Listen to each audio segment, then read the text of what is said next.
Look, it's a huge pleasure to visit little symposium, but has had a big outreach and has ignited a lot of young people's minds, as Caterina tell us, as well as older people's.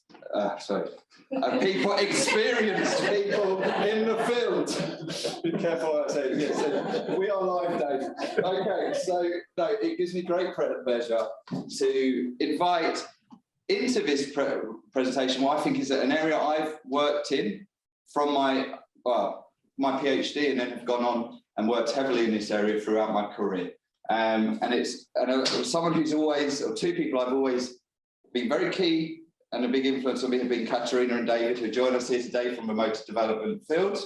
And people I've was lucky enough to be involved in this paper. They're going to present on exploration and overarching intervention focused for holistic development. So, and it does a lovely job of really trying to bring things together and push us in the direction we've been pushing the last few days. So wonderful. Thank you again, Dave. It's very early, 7:30 in the morning. As with all the other presentations, please have put any comments or questions or things you would like to address personally to the presenters, both from the chat and our audience. We'll have a quick 5 minutes of questions about the presentation, and then, well, we'll have 5 minutes, and then we will go into our final round table discussion, where we will have the organising committee joined by Caterina and David to kind of discuss where we go next. So a big thank you, and without further delay, I'll pass over to Dave. Thank you very much, James, and thank you to the organizing committee. This is a great symposium, and I hope to be able to add to this. Both Kate and I hope to be able to add to this and maybe expand some thought processes here. You know, as with any theory or conceptual model, conceptual idea, the practicality of it is understood by who actually uses the idea in their science and in their practice, but also in how an idea or a conceptual model can actually take some ideas and people can expand on it. So in that vein, what we've done is taking some previous literature. I won't say old, James, but we'll take some previous literature, some previous ideas, and we want to be able to morph those to create some potentially new thoughts. So we bring things together in order to be able to take something to a next level.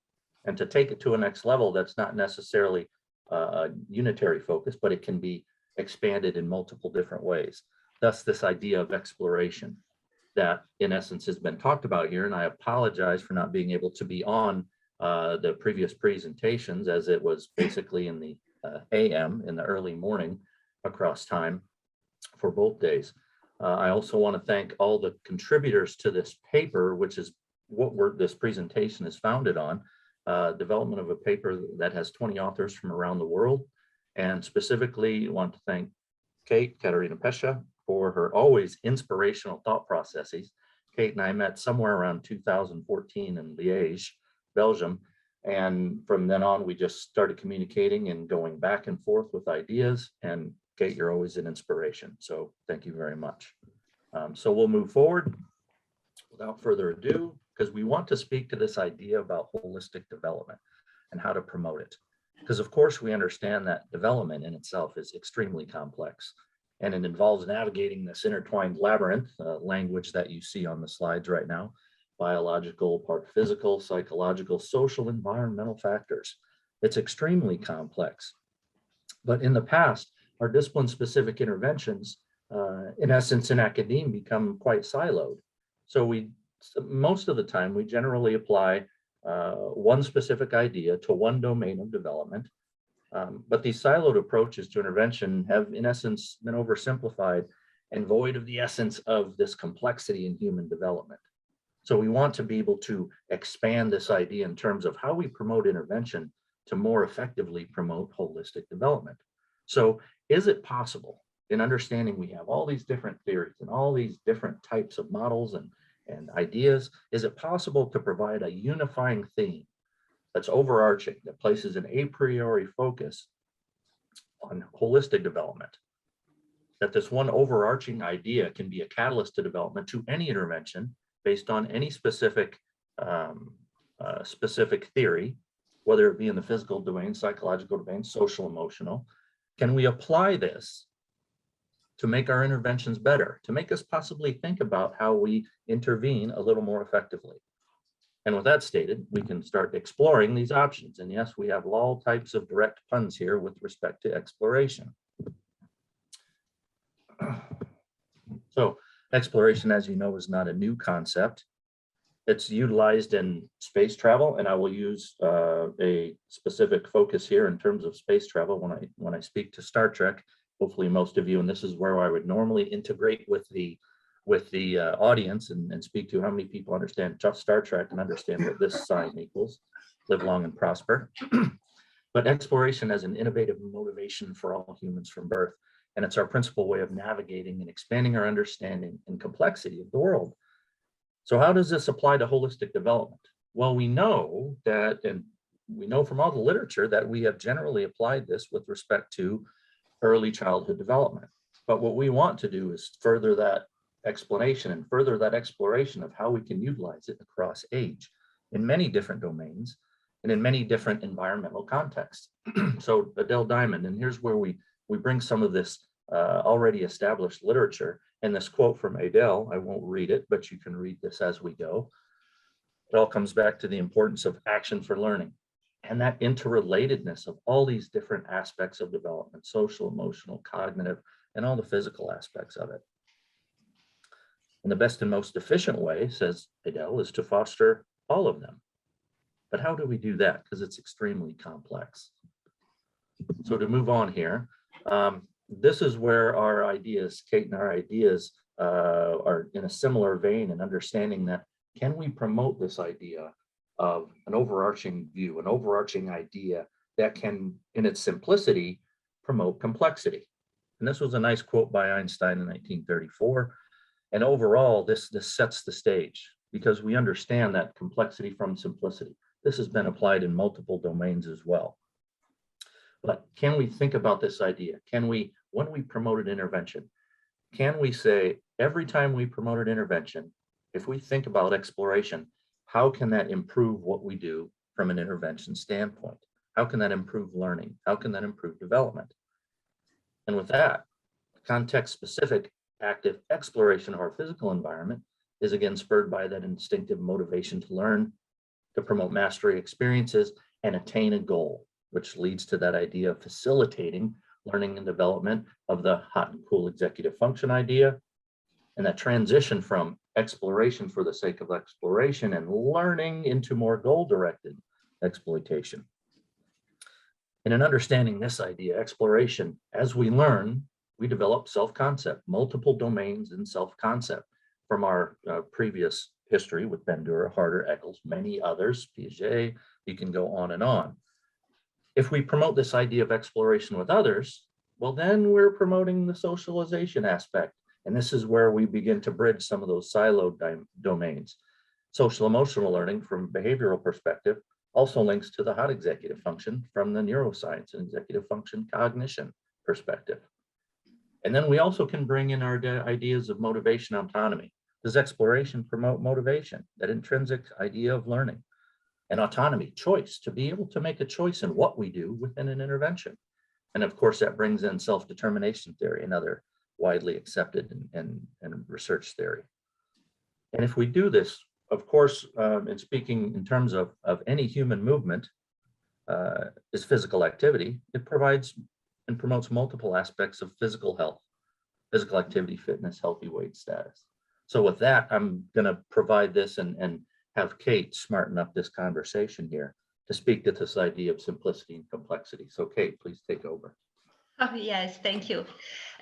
So from my perspective of exercise and cognition researcher, I see that there is a need for interdisciplinarity. So looking for exploration, for instance, and the relation to executive function, Adele Diamond worked a lot and came very close because she has a very ecological view on cross-cultural activities, sport, play, music, which may have a lot of exploration inside, but she didn't explicitly address exploration.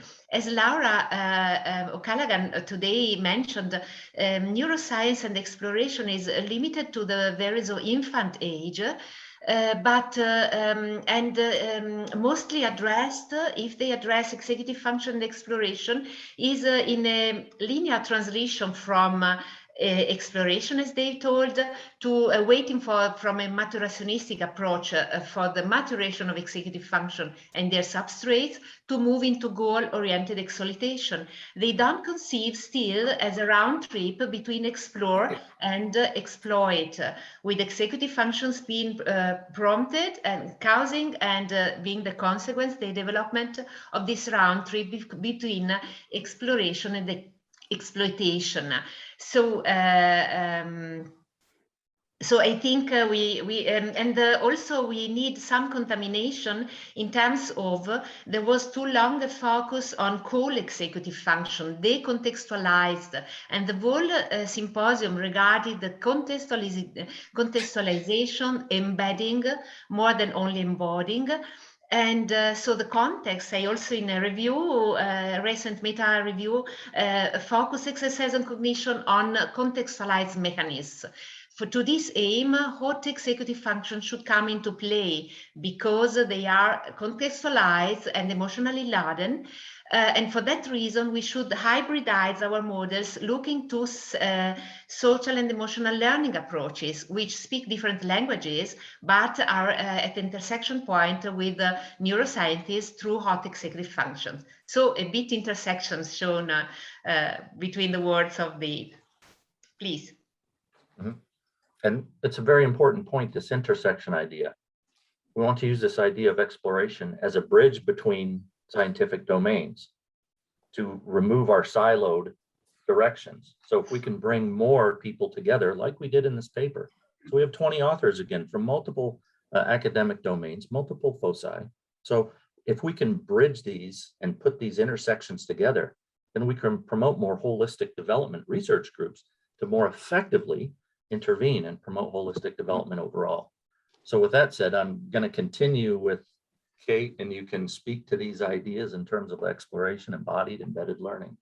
Yes, I will speak very shortly because most of the major authors spoke about embodied learning, embodied cognition. Duarte, very nice, latest but not last. I sometimes I laugh because in the attempt to go beyond the dualism, when we say philosophical roots, monism versus dualism, we are playing with dualism. The dualism, so we think dualistic also when we try to overcome it. But in any case, of course, the objection of Pierre Gassendi is for me crucial. Ambulo ergo sum. I move, then I walk, then I am, not I think, then I am. So the prioritization of movement is emerging in this symposium. There are developmental psychology roots, again, you can see in the oldest major Piaget, Vygotsky, person-oriented, socially oriented. So again, the person is central, or the environment physically or socially affecting the development of the person. The ecological roots, the whole symposium was focused on it and the role of affordances in exploration and learning. And I think, Gibson already, she spoke clearly about the relationship between exploration, perception, action, and knowledge. It was a real inspiration. But in that time, when she wrote in the 80s, there was still not a focus on executive functions. And the executive functions, the focus came a bit later and oriented toward more not action, but call executive functions. And this is the reason why we need to strengthen this link in future research. Of course, I mentioned radical embodied cognitive neurosciences because of the inclusion of the environment in the relationship between body, brain, and cognition. And nice theories might also inspire us, as that for PASS, explaining that maybe our primary skills, biologically primary skills, which are motor skills, may be carriers which demand low working memory to drive the acquisition of more complex biologically secondary skills. So this is a very interesting theory which might come into play. And so a cultural daughter of Fred Paas, Mirto Mavilidi, excellent young scientist, also spoke about in this context of cognitive law theory, of the role of context, relevance, which can be similar to the representative of the task which was addressed from an ecological dynamics perspective. So the role of the content and the context, particularly the temporal context. So whether physical activity is temporally integrated or relevant and representative of the cognitive skills or contents to be learned may play a role. So we might have also this perspective. And of course, when speaking about of embodied cognition and embedded cognition, taking also the environment into play, we should not forget embodied emotion, because this is the driver which helps connect, creating these links. Dave, the floor is yours. Awesome. Thank you very much. With that, yeah, I'll just move on to the next slide, because I would be remiss, I guess, if I didn't include some idea about motor development and its central or foundational importance in terms of promoting all aspects of development. Because as Karen Adolph mentioned very recently, but it's been part of her work in infants for decades, after all, motor development is really behavioral development. Thus, motor skill acquisition, in essence, as she puts it, is the stuff of science. So with respect to that idea, we begin life with movement and we end without. But the context of that movement is so critical. And that has been, in essence, we have created a bit of language to really promote the idea that the context is important. And Kate's work in her last review really promoted that idea in terms of how it links to cognition. But the context of movement. If we are able to, are we able to effectively participate in activities with others? Are we able to progress in terms of participation in activities, various types of activities, like the ones you see on the screen? If we can't hop, can we play hopscotch? If we can't kick, can we actually effectively play soccer? And when we say can or can't, that's dichotomous, but it's not that. At what level do we actually learn and develop things, learn and develop movement criteria? And it seems all movement, if going from walking, and we just spoke about this in my class last night, if we're going from walking to running to jumping to leaping to hopping to skipping in terms of complexity of coordination and control, how much time does that take? How much experience is demanded in that? What types of activities, what types of experiences do we gain from that? And with whom do we participate in those activities? All of these pieces of the puzzle lead to that idea of holistic development in terms of social, emotional, cognitive, psychological from a self-concept perspective, as well as the physical attributes that come from that. Motivation. If we're not motivated to learn, then we're not going to learn. So we have to take those pieces into perspective and understand motivation and autonomy, relatedness, and that self-determination theory. But again, this is where we can bridge so many specific theories and concepts, conceptual models, conceptual ideas into one overarching idea of promoting exploration to holistically develop. Now, we have a problem, specifically in the United States. As Brian et al., we basically had data from, that's over 600 children in terms of 3, 4, 5-year-olds, mostly 4 and 5, across all aspects of the United States, 6 different states, I believe. Out of this 600, approximately a group of 600, 77% of these individuals were at risk for developmental delay based on standardized assessment, the TGMD, a bit culturally specific to the US. 77% at the 25th percentile. Wait a minute, we're supposed to have 25% at the 25th percentile or below. And in addition to that, 30% of this total sample was below the 5th percentile. Thus, we have a problem. We are developing a generation of children who can't effectively play. And when I say can't effectively play, I always use this example In playground equipment, everyone has slides, so you slide down the slide. And you know, the culturally appropriate in every culture in every country is to slide down it. But we all know the most fun aspect of playing with the slide or interacting with the slide is running up it backwards.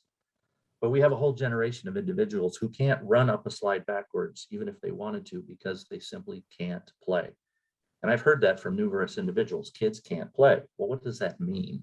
Well, they can't effectively interact in different environments because they don't have the coordination, control, strength to be able to. And because they don't have that, they don't play. They don't have the endurance to be able to continue to play. So it creates this potentially positive or negative spirals of engagement or disengagement in different types of physical activities.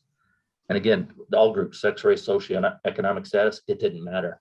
They were prone to the same aspect of developmental delay. And we also see this in different countries as well. It's becoming more of a problem. It's like the infestation of fast food into multiple countries, primarily from the US, I think. So more and more individuals, more and more children, more and more data are specifically saying we have a decreased level of coordination and control that does not allow us to effectively play and develop with individuals participate in different types of activities. So from a developmental perspective, how do we actually promote this exploration idea, not only in early childhood, but beyond? And that's where we have all our different authors from different respective domains and applications and interventionists from early childhood relating to scaffolding, outdoor environments. In the early childhood, we have Allie Bryan, we have early childhood Spiridula that links into the schools, early childhood, who else are early, Patrizia, I believe Patrizia is on there. We have Patrizia on there, Guido. So we have the early childhood people that are specifically including this idea of scaffolding, which is part of that left side of the slide there that says various levels of adult supervision, support. Outdoor environments, we have our friends from Finland, Arja Saksalati, Dana Demisto, Arto Laukkanen, varied novel stimuli that are in outdoor environments, where as an individual, it's a perfect environment for exploration. But then we bridge that into schools, Spiridula into schools, and many others that are already in schools, Ivan into schools, everyone, almost everyone is into the schools in terms of promoting exploration. But how do we provide this exploration idea in early childhood? How is it similar and or different to what exploration looks like in outdoor environments? How can we progress this idea into schools, before or after school activities, in the content, in the classroom, in physical education, in recess? How do we apply this idea of exploration in these different types of environments? And then a critical factor in the next level of development, as we all develop the integration into sports, is Jean Cote's specific aspect of the developmental model of sport participation. So we have all these different ways where we can promote exploration. And we're not providing answers on how to do it specifically. We're just saying, is there a possibility that we can look at exploration in all these different aspects of how we intervene and how we can progress across time with this? Kate. Yes, I wanted only to say, listening today and yesterday, I appreciated so much also our networking. So the minds which are together to develop this complex and multifaceted holism around exploration. And when Dave mentioned the whole child, whole school and whole community approach, there are, so we networked James and David. It's crucial because David was developing the Act Now, so already almost completed, and the Move Early focused on exploration, move, play, learn.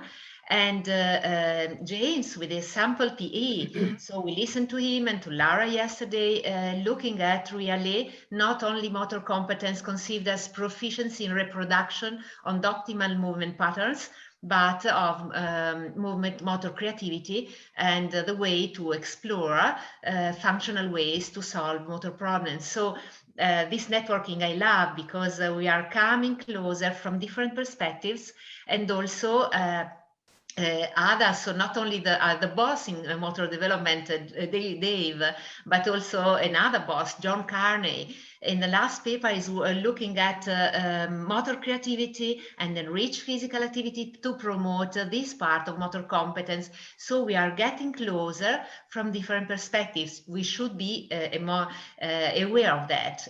Above all, the young generation who is looking for perspectives where we can move on to create good practices. Outstanding. Thank you.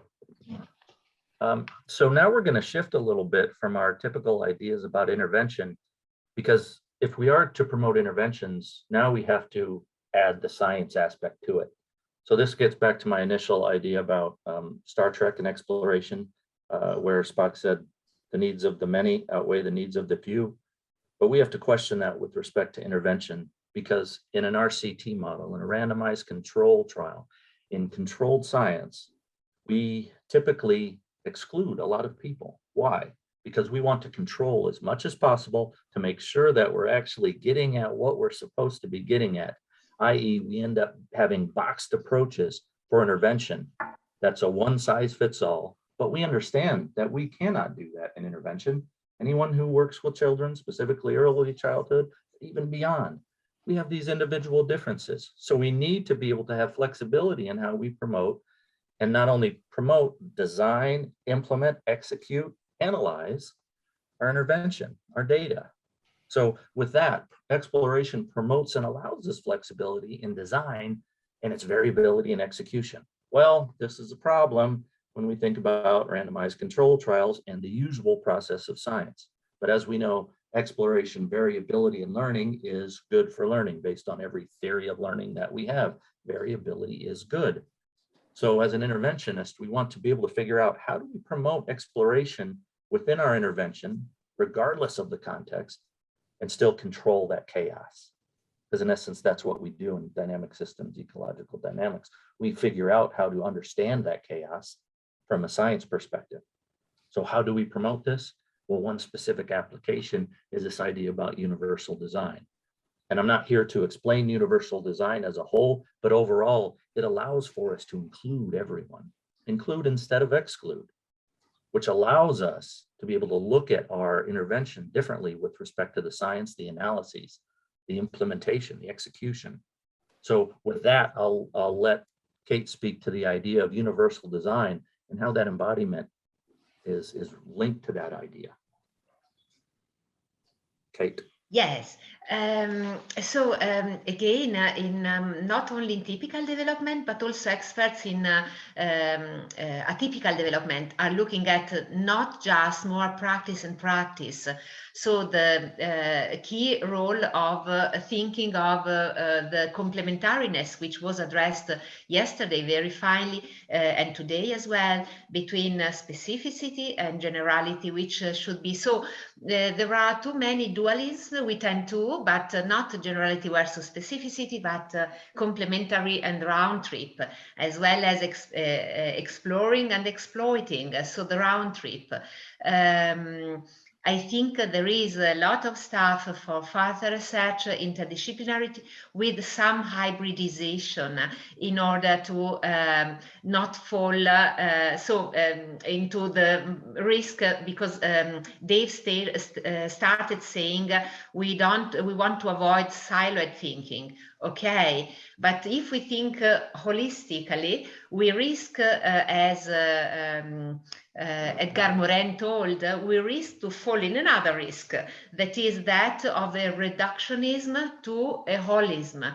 We need a multifaceted holism in which a given amount of hybridization, I think, is needed to move on. Dave, the floor to you. Yep. And at the very bottom, can we explore the idea of addressing culture, race, ethnicity in our different interventions, specifically as we have more diverse groups of children within schools, within communities? Can that be addressed in the design, or understand from a universal design approach? Can we include differences in terms of how we promote the idea of inclusion, diversity, and equity? in terms of how we promote our interventions. But speaking to what Kate, reductionism to the whole, well, again, we have to look at this from our scientific perspective. How do we analyze this idea? So again, as we're thinking when we're working with children, of course, go back to this, the needs of the few are equal to or even greater than the needs of the many with respect to children with disabilities. And overcoming these problems associated with the RCT conundrum. In essence, control as much as possible. But we want to let the exploration occur so we can understand better how variability in learning, which is good science from a contextual interference standpoint, block versus random, constant versus variable practice, that leads to higher levels of autonomy and choice. If we provide an explorative environment, we allow children to have autonomy in choosing what they do, which leads to or promotes higher motivation. And then that allows us to understand individual differences, not just regressing to the mean, but also in the context, in the variability of practice, in the autonomy, creating motivation that promotes creativity in terms of how we do things. So we know that variability in learning and variability in the context of learning in the environments leads to better learning. How do we incorporate that in good science? Well, if we can actually think about how we analyze that science to include person-centered in addition to, not replacing, but in addition to variable-centered statistical analyses. Person-centered analyses allow us to answer the relatively unanswered that we don't know right now in terms of what our interventions do and do not provide in terms of outcomes. That allows us to look at a dose-response effect. Instead of just time, we intervene for 2 times a week at 60 minutes per week. But what happened within the intervention? In essence, if we can actually track trials of what children do or their engagement, their specific engagement within that intervention, that allows us more effectively to understand a dose response idea. Who's interacting in the environment, who's not, and why. This also allows us to look at individual and group impacts, and it allows us to test universal design, which seems to be a fabulous design template to be inclusive. But we need to test it. So how do we do that? We see what works for what individuals and what doesn't work for certain individuals. But with respect to this, we can also look at individual learning curves. Is it a positively accelerated curve or is it a negatively accelerated curve? In terms of understanding, once we get in an intervention, do we effectively progress that intervention to promote continued learning and continued advancement? Or this goes back to the RCT conundrum. Do we simply provide an intervention? Here's our box intervention, and every day they get the same thing, and thus we have a negatively accelerated curve and we hit a plateau in terms of learning, motivation, and improvement. Learning curves, in terms of understanding how we analyze this, we can look at growth curves, differences, hierarchical growth curves, combination, mixed models. And we can also, from the holistic perspective, this really gets into the fun part of this, we can test other aspects of development within our specific intervention, understanding from looking at cluster analyses. Kate has done this. We've done this from a perspective of combining perceived and actual motor competence related to physical activity. We can look to see how these different aspects of development, social, emotional, self-concept, cognition, executive function, motor development, how they interplay and what specific levels of these pieces of the puzzle actually group together. So we can look at group individuals, individual or group trajectories, and their specific learning curves. So to be able to add person-centered analyses, which I know if you have statistics people in the room, they'll go, oh, that's much more work that we have to do. Yes, it is. No one said this is going to be easy, but we think it's critical to be able to promote holistic development that we look at the individual differences or individual group differences in terms of what works and what doesn't work for interventions. So adding the person-centered idea to the variable-centered regression to the mean to look at what our intervention is really promoting. Kate, do you have anything to add to that one? Dave, continue with your flow. Okay, yep. And as you can see, I don't get to play with the crowd, and I'm usually very animated in terms of how I present. So it kind of limits me in terms of sitting in this nice room in this early AM. So what is rah, rah, rah, shish, boom, bah? So we have this idea that we're very excited about, and 20 authors are also very excited about promoting this idea of exploration within intervention at many different levels, within many different types of interventions to promote more effective intervention. But how do we do this? Again, this will not be easy. It will be hard, but anything worth doing is probably going to be difficult. But we think it's a next level step that we can actually promote more effective interventions. But I think if we actually can write this effectively, this also will lead to more effective grants. So we can really focus on this holistic intervention idea so we can better assess how children develop holistically. And again, innovation cannot occur without altering the status quo. So when we write papers, when we write grants, we have to keep in mind that we have that traditionalist view of let's control as much as possible in order to see what the effect of that specific intervention is doing. But in essence, what we're trying to do is promote more complexity in terms of what we do, but having an overarching goal that allows us to effectively, from a theoretical, conceptual standpoint, to understand that this is how we should be doing it.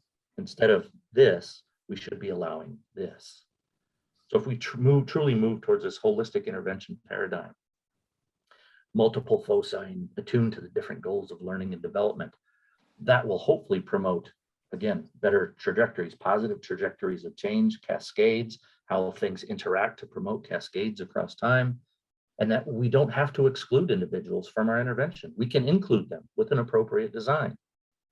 This idea of hybridization of our intervention design and methods is critically important to be able to do this. And we have specific ideas, and there's literature in here that speaks to this.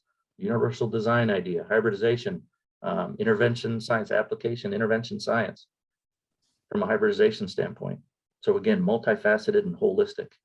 And we can effectively, hopefully we can more effectively analyze all critical aspects, the holistic development idea, but we have an assessment problem, whether it's physical activity or whether it's in motor development, whether it's in these different aspects of what we measure, we need to do a better job and better integrate. So we can have better, and what I'm specifically working on is better assessments to be able to understand how that taps better into cognition, executive function, social emotional behavior, self-concept.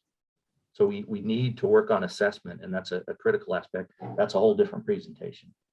And again, to be able to use statistics to analyze our person-centered idea, our individualistic trends and trajectories, in addition to, not replacing, in addition to our variable-centered analyses. And this allows us to explore the impact of our interventions more effectively than we currently do. So with that stated, I'm pulling a quote from the paper that, again, this paper is going to be published in the Brazilian Journal of Motor Behavior. It was initially, will you write something, an invited presentation that was supposed to be around 800 words, and it just quickly morphed into something much grander. So in this brief 20-minute presentation, we've been talking about 4,000 words, different ideas, different contexts, in multiple domains with 20 authors.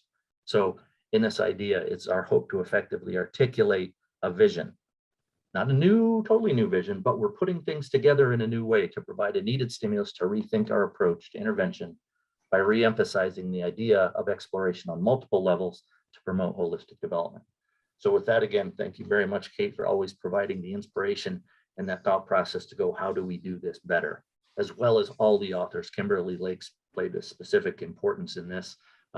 In addition to that frontiers idea about the link between hot and cool executive function and motor competence, Kimberly was critical in that. Jean Cote added his expertise and ideas in this. All authors even added his expertise in terms of, and you heard about that earlier, so I won't go into that. But all these authors added different from multiple different disciplines and academic domains to create this new morphed idea.